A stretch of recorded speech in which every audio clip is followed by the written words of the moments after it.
મતલબ એ main server જેવું જ વર્ક કરે, બટ ખાલી આની અંદર લિમિટેડ શું છે કે એ આને સર્વર કરે તમારા લેપટોપને, મતલબ તમારો બધો ડેટા એક લોકલ સર્વર પર સ્ટોર થયેલો હોય છે, બરાબર. હવે જ્યારે પણ તમે ઝેમ્પ યુઝ કરો તો ઝેમ્પને પહેલા સ્ટાર્ટ કરવું પડે.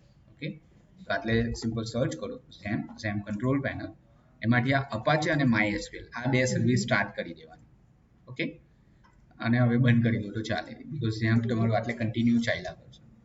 ઓકે, જો હવે જ્યારે તમે ગૂગલની વેબસાઇટ ઓપન કરો ને એટલે google.com લખો એટલે સર્વર પરથી તમારી આ ફાઇલ આવી જાય. સેમ રીતે હવે આપણે લોકલ સર્વર યુઝ કર્યું છે તો લોકલ સર્વરનું પણ કોઈ ડોમેઇન નેમ તો હશે, તો એ છે લોકલ હોસ્ટ. આ તમારું ઝેમ્પ સર્વર ઓપન થઈ ગયું, બરાબર. આ પીસી નું તમારું ઝેમ્પ સર્વર ઓપન થઈ ગયું, એટલે આ આપણું હવે ડોમેઇન નેમ કહેવાય લોકલ, બરાબર. હવે સર્વર પર આપણે જે મેં તમને સમજાવ્યું કે ગૂગલ, હા લોકલ હોસ્ટ છે.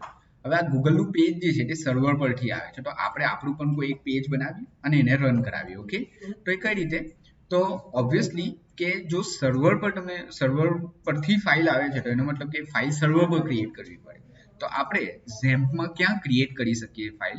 તો જ્યાં તમારું ઝેમ્પ ઇન્સ્ટોલ થયેલું હોય, સી ડ્રાઈવ ઝેમ્પ, એમાં એક ફોલ્ડર છે htdocs, બરાબર ને એની અંદર આટલે તમે ફોલ્ડર એક બનાવો. આ તમારી વેબસાઇટ થઈ ગઈ. For example API project, API ખાલી આપણે એટલું લખીએ, API આપણું ફોલ્ડર થઈ ગયું ને આની અંદર આપણે એક ફાઇલ ક્રિએટ કરીએ. ઓકે, સો ફાઇલ ક્રિએટ કરીએ ફર્સ્ટ ડેમો ડોટ PHP. આપણે PHP ની અંદર API બનાવવાના છે. ઓકે, અને આને VS કોડ ની અંદર અત્યારે ઓપન કરી દઈએ આપણે. So file open folder C drive શું XAMPP htdocs અને આ API. ઓકે, ચલો, સો આ આપણે એક API ક્રિએટ કરી છે ફર્સ્ટ ડેમો, અને આની અંદર ખાલી સિમ્પલ લખીએ હેલો વર્લ્ડ, ખાલી આવે છે કે નહીં તે જોઈએ. તો આ API ને રન કઈ રીતે કરાવે? મેં જે API ક્રિએટ, હા આપણા સર્વરમાં રન કરાવશે. ઓકે, તો લોકલ હોસ્ટ પછી તમારે તમારા પ્રોજેક્ટનું નામ મતલબ ફોલ્ડરનું નામ અને પછી જે પણ તમારી ફાઇલ છે like first demo dot PHP આ રીતે રન થાય. આ બની ગઈ એક API. ઓકે, એ ફોનમાં હવે આ API ને તમારે ફોનમાં કોલ કરાવવાની આવે, બરાબર. તો પોસ્ટમેનમાં આ API ને ચેક કરીએ આપણે, એટલે ઓબ્વિયસલી આ જે ચેક કર્યું આ API બની આપણી, API ને એટલે ચેક કરી, બરાબર. તો આ API એટલે રન કરાવો તો તમને આ એનું આઉટપુટ મળે, મતલબ API તમને આવું સમથિંગ રિટર્ન કરે છે. ઓકે, હવે આ API ને આ સર્વરની API છે, એ સર્વરની API કઈ રીતે રીડ કરશું એ શીખવાનું છે આપણે, બરાબર. ચલો, તો આપણે ઓલરેડી એક એડ પ્રોડક્ટ અમે બનાવેલું છે, એમાં કોડિંગ નથી કઈ નહીં. ચલો, આમાં સ્કેફોલ્ડમાં આપણે એક એપ બાર ક્રિએટ કરી દઈએ. ટાઇટલ એપ બાર, સોરી ટેક્સ્ટ અને બોડીના સેન્ટરમાં ચાઇલ્ડમાં એક એલિવેટેડ બટન મૂકી દઈએ.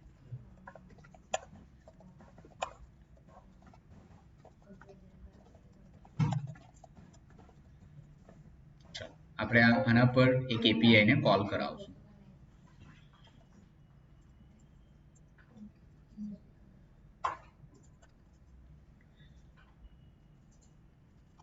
આની પર ક્લિક કરે, આ કોલ API પર ક્લિક કરે એટલે આ જે API છે એ API કોલ કરવાની છે અને એ જે આઉટપુટ આપે છે એ આઉટપુટ એટલે આપણે રીડ કરાવી. ઓકે, હવે ખાસ સમજો કઈ રીતે થાય. તો જ્યારે તમારે ફ્લટરમાં API ને કોલ કરાવવી હોય તો એના માટે એક લાઇબ્રેરી આવે છે. લાઇબ્રેરીનું નામ છે http. ઓકે, સો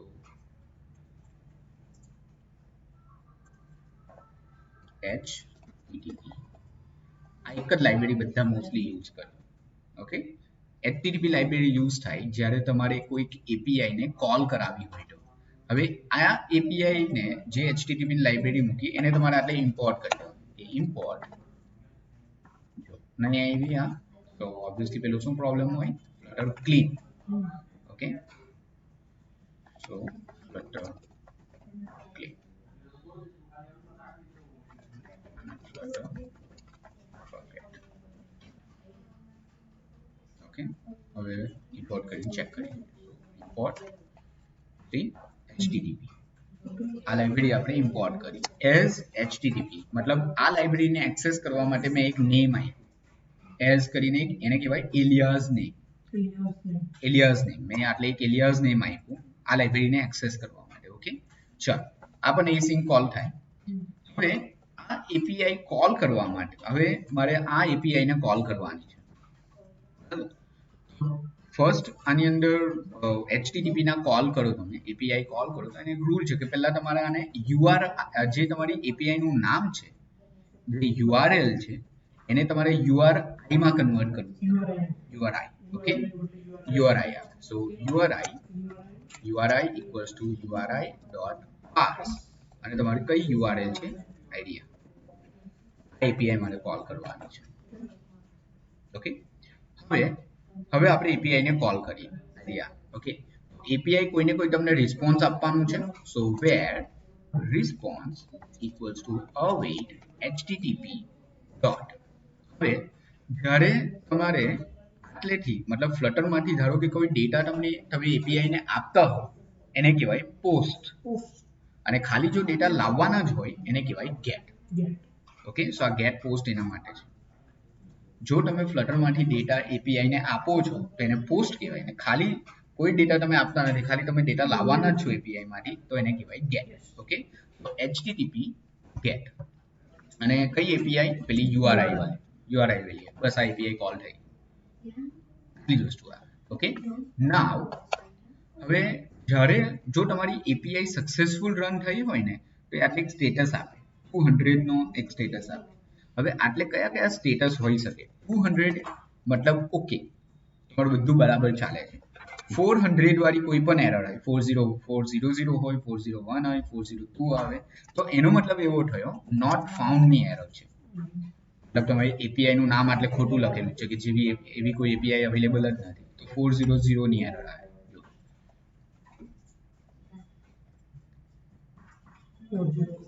404 ની એરર આવે મતલબ કોઈ એપીઆઈ નથી મારી. બીજી 500 ની કોઈ પણ એરર આવે ને તો એનો મતલબ કે સર્વર ની કોઈ એરર છે.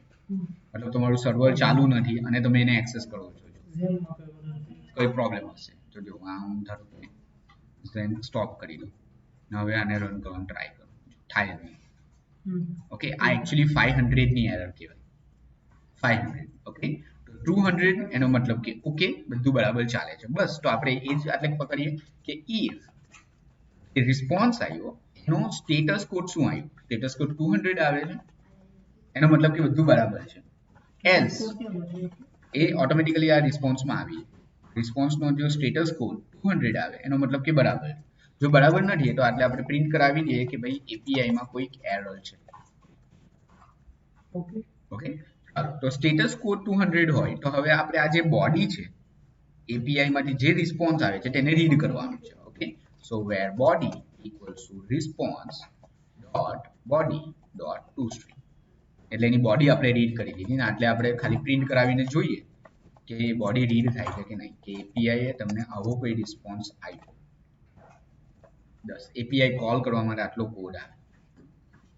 યુઆરઆઈ આપવાની http get ની રિક્વેસ્ટ કરી સ્ટેટસ કોડ ચેક કર્યું 200 છે 200 છે તો એની બોડી રીડ કરી દીધી ને બોડીને આટલે પ્રિન્ટ. હવે આ બોડીનો જે ડેટા આવ્યો આને હવે તમારે જે રીતે યુઝ કરવો હોય તે કરી શકો જ્યાં તમારે મૂકવું હોય જે વસ્તુ મૂકવી હોય બધું વસ્તુ થાય. હા, એ પછી તમારે ડિઝાઇનિંગ કરવાનું એપીઆઈ રિસ્પોન્સ એ આપણે જોઈએ આપણે હું ટેક્સ્ટમાં પણ તમને પ્રિન્ટ કરીને બતાવું. ઓકે,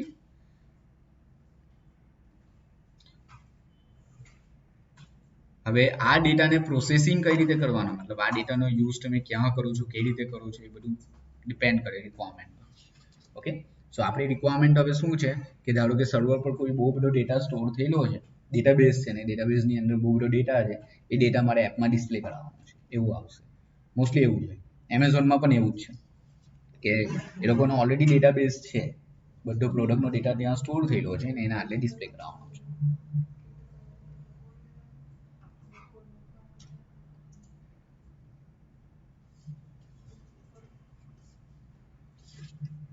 સો એટલે આપણે જોઈએ એડ પ્રોડક્ટમાં જોજો એક એરર આવશે હમણાં. આ કોલ એપીઆઈ પર આપણે ક્લિક કરીએ, બરાબર આ એરર આવે. એરર શું કહે છે? Socket exception connection refuse. આવું શું કામ એરર આવી? બીકોઝ આપણે આટલે એપીઆઈ કઈ કોલ કરી છે? લોકલ હોસ્ટની, બરાબર? તો લોકલ હોસ્ટ આમાં ઇન્સ્ટોલ, આમાં થોડી ઇન્સ્ટોલ. તો આ તારી કઈ રીતે કોલ થવા? જો તમારું કોઈ વેબસાઇટ ઓનલાઈન એપીઆઈ હતી, જો પેલી કેવી ઓનલાઈન એપીઆઈ હતી, એ કોલ થઈ જાય. ફોર એક્ઝામ્પલ, હા એ કોવિડ-19 ની કોઈ આપણે જોઈએ એપીઆઈ, ધારો કે આ ઓનલાઈન એપીઆઈ છે,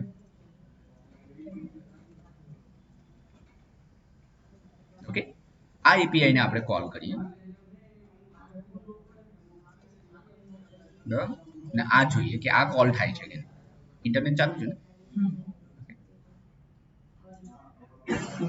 હવે જો કોવિડ-19 એપીઆઈ તમને આવો ડેટા કંઈક રિટર્ન આપે છે, સિરીઝ ટાઈમ સિરીઝ ને એવું. તો આ જોઈએ કે આ કોલ થાય છે કે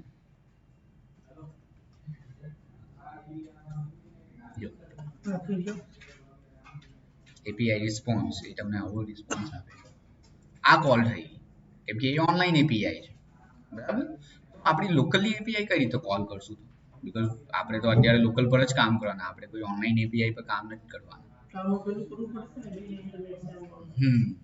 એટલે આ જગ્યા પર તમને કામ લાગશે. સો પહેલું તો આનું જે ઇન્ટરનેટ છે અને આનું ઇન્ટરનેટ સેમ કરવું પડે. હોટસ્પોટ કેમ? ઓકે, આ હોટસ્પોટ થી કનેક્ટ કરી દઉં છું. હા, સો ફર્સ્ટ ઓફ ઓલ તો આ બંનેના ઇન્ટરનેટ તમારા સેમ હોવા જોઈએ, બરાબર. બીજું, આ જે ઝેમ સર્વર છે ને એને તમે આઈપી એડ્રેસથી પણ એક્સેસ કરી શકો. બીકોઝ કોઈ પણ વસ્તુ નેટવર્કમાં હોય તો લોકલ હોસ્ટ પર નહીં ચાલે, એ આઈપી એડ્રેસ પર ચાલે, ઓકે. તો આપણે આટલે સીએમડીમાં જઈએ, કમાન્ડ પ્રોમ્પ્ટ, અને આઈપી કોન્ફિગ લખો. આઈપી કોન્ફિગ થી તમને આઈપી એડ્રેસ મળી જશે, ઓકે. જો હવે હું આઈપી એડ્રેસ ધારો કે આટલે લખું ને, જેમ સર્વર જ ઓપન કરી આપે છે. હવે આની અંદર આપણે એ આઈપી એડ્રેસ નાખીએ,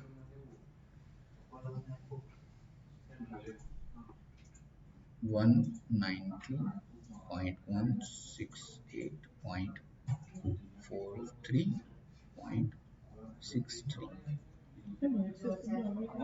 ક્યાં ના હજુ ક્યાં એક્સેસ થઈ? જો કેમ કે નેટવર્કમાં છે એટલે એક્સેસ થઈ જાય. સો હવે આ એપીઆઈ ને જો લોકલ હોસ્ટની જગ્યા પર આનાથી કોલ કરો તો પણ કોલ થાય છે. હવે આ એમ કરી હવે રન કરાવી દઉં છું કે હવે એપીઆઈ કોલ થાય, કેમ કે હવે સર્વર તો એક્સેસ થવા લાગ્યું મોબાઈલમાં.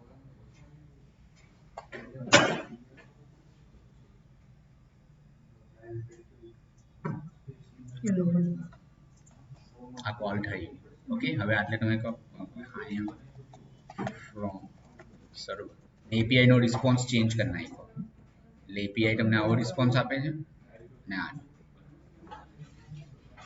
મારે રન કરવાની જરૂર નથી બીકોઝ મેં એપીઆઈ માં ચેન્જ કર્યું. આ થઈ ગેટ રિક્વેસ્ટ. હવે આ જે ડેટા છે આ ડેટાને હવે તમારે જે રીતે પ્રોસેસિંગ કરવું હોય તે કરી શકો. ફોર એક્ઝામ્પલ આપણે એને ટેક્સ્ટમાં પ્રિન્ટ કરાવીએ, ઓકે. તો આટલે હું કોલમ લઈ લઉં,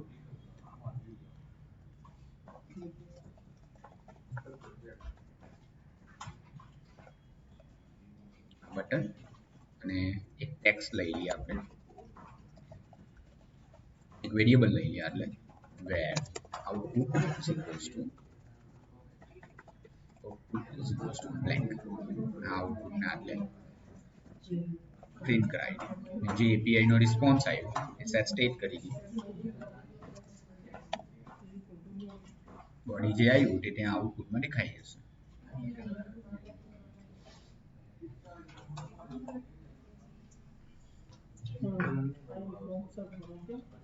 આ એપીઆઈ નો જે રિસ્પોન્સ છે તે તમે ગેટ કરીને ફ્લટરમાં પ્રિન્ટ કરાવી.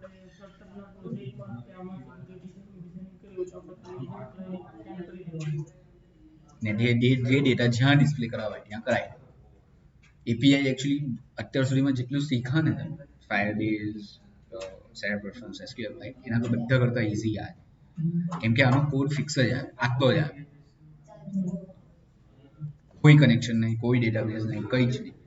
કે આ એપીઆઈ પણ જો આપણે પેલો જે એપીઆઈ ડેવલપર છે ને એ ખાલી તમને આટલું જ કહેશે કે ભાઈ આ એપીઆઈ છે, આ એપીઆઈ તમને આવું આઉટપુટ આપશે, તમારે આને ચેક કરી લો ને એમાં આવું આઉટપુટ આવશે. બસ હવે આ રિક્વાયરમેન્ટ પ્રમાણે હવે એમ કે આ આઉટપુટને કન્ટેનરમાં બતાવી દે તો તમારે આને કન્ટેનરમાં બતાવી દો.